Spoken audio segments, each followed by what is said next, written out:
আমাদের আরও নতুন কর্মসূচি আসবে। আমরা আন্দোলনের মাঠে রয়েছি, আন্দোলন অব্যাহত থাকবে।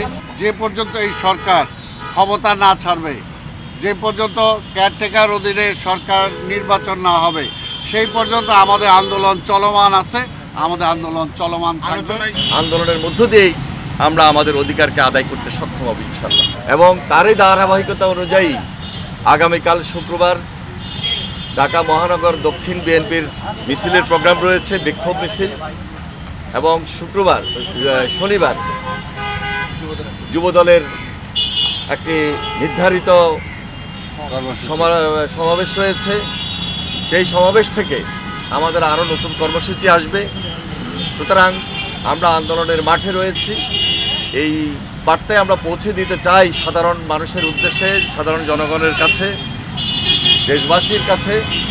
আন্দোলনের মধ্য দিয়েই আমরা আমাদের অধিকারকে আদায় করতে সক্ষম হব ইনশাল্লাহ। যে 28শে অক্টোবরে যে ঘটনা ঘটলো, আমরা বলছি যেটা একটা কমপ্লিটলি একটা শান্তিপূর্ণ মহাসমাবেশকে পণ্ড করার জন্য যেভাবে সেদিন আক্রমণ করা হয়েছে, এটা আমরা কোনোভাবে আশা করি নাই, এবং সেটা আমরা বলেছি যে সেইটাকে পণ্ড করার জন্য বরং আজকে সরকারি দল আওয়ামী লীগের পক্ষ থেকে তাদের একটা প্ররোচনা ছিল এবং তারাই আমাদের সমাবেশটাকে পণ্ড করার জন্য সেটা করেছে। আমরা এটা অবশ্যই বলেছি। ওয়ালটন এয়ার কন্ডিশনার এক্সচেঞ্জ অফারে স্প্লিট এসিতে 23,000 টাকা পর্যন্ত নিশ্চিত ছাড়।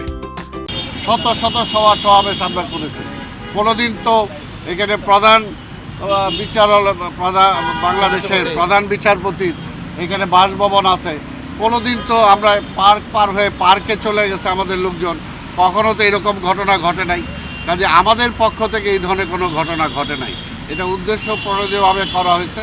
পাশাপাশি পুলিশ হসপিটালে, এটা একটা হসপিটাল, তো সেইখানে তো কোনোদিন আমাদের পক্ষ থেকে এত মিছিল আমরা করি, কোনোদিন তো ঘুরেও আমরা তাকাই নাই। এটা কাজে আমরা বলছি যে এগুলো ষড়যন্ত্রভাবে এগুলো করা হয়েছে।